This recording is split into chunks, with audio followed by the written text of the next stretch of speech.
నకిలీ మద్యం కేసులో సిట్ ఏలూరు రేంజ్ ఐజీ నేతృత్వంలో ఏర్పాటు ఎక్సైజ్ సురక్ష యాప్ను ఆవిష్కరించిన చంద్రబాబు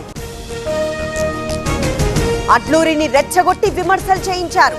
జూబ్లీహిల్స్ లో గెలిస్తే మంచి పేరొస్తుందనే కుట్రలు. మంత్రి వివేక్ ఆసక్తికర వ్యాఖ్యలు.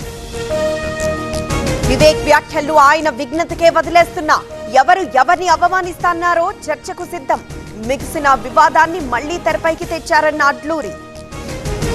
విశాఖ ఏపీ ఆర్థిక రాజధాని. పెట్టుబడుల్లో ఇతర దేశాలతో పోల్చి చూడాలి. అభివృద్ధిలో ఏపీ దూసుకుపోతోందన్న లోకేష్. మోసాల పునాదులపై కాంగ్రెస్ పాలన 6 గ్యారెంటీల్లో ఒక్కటైనా అమలు చేశారా? మహేష్ గౌడ్ తో చర్చకు సిద్ధమని ఏలేటి సవాల్. తెలంగాణ గేమ్ చేంజర్ గా ఆయిల్ పామ్ సాగు. రైతులు సేంద్రియ వ్యవసాయం బాట పట్టాలి. యూరియా వల్లే క్యాన్సర్ ప్రబలుతోందన్న తుమ్మల. వేములవాడ దర్శన ఏర్పాట్లపై బండి అభ్యంతరం. రాజన్న మొక్కులు భీమన్నకు ఎలా చెల్లిస్తారు? భక్తులకు అండగా ఉంటామన్న కేంద్ర మంత్రి.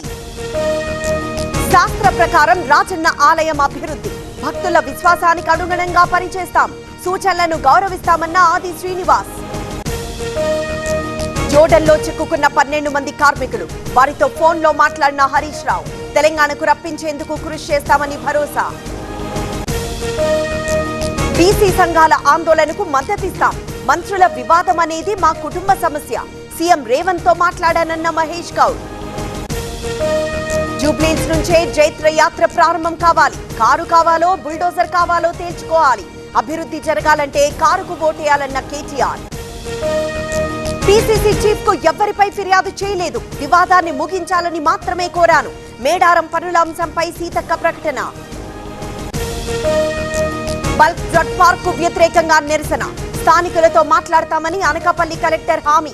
ఆందోళన విరమించిన మత్స్యకారులు. బీహార్ లో ఎన్డీఏ ప్రభుత్వ ఏర్పాటు ఖాయం. జూబ్లీహిల్స్ లో గెలుపు గుర్రానికే టికెట్. రిజర్వేషన్లపై కాంగ్రెస్ కు చిత్తశుద్ధి లేదన్న లక్ష్మణ్. మెడికల్ హెల్త్ విభాగం సంక్షోభంలో ఉంది. హెల్త్ ఎమర్జెన్సీ ప్రకటించాల్సిన టైం వచ్చింది. విద్యారంగాన్ని సత్యకుమార్ భ్రష్టు పట్టించారన్న సీదిరి.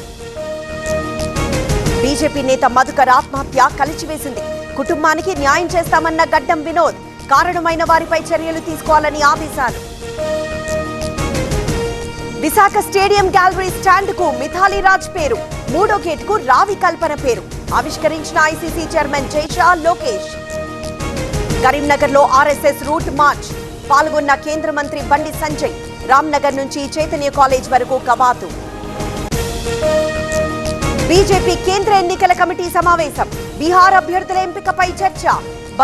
జూబ్లీహిల్స్ అభ్యర్థిని ప్రకటించే ఛాన్స్. బీహార్ లో కొలుక్కొచ్చిన ఎన్డీఏ సీట్ల సర్దుబాటు. చెరో 101 సీట్లలో బీజేపీ జేడీయూ పోటీ. మళ్లీ కూటమితే విజయమన్న ధర్మేంద్ర ప్రధాన్. బీహార్ ఎన్నికల బరిలో ఎంఐఎం. 100 స్థానాల్లో పోటీకి ప్లాన్. 32 స్థానాలకు అభ్యర్థుల ప్రకటన. రాత్రి అమ్మాయి ఎందుకు బయటికి వెళ్ళింది?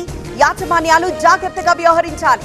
అత్యాచార ఘటనపై మమతా బెనర్జీ కామెంట్స్. దుర్గాపూర్ అత్యాచార ఘటనపై బీజేపీ ఆందోళన. ఆసుపత్రిలో బాధితురాల్ని కలిసేందుకు వెళ్లిన నేతలు అడ్డుకున్న పోలీసులతో వాగ్వాదం.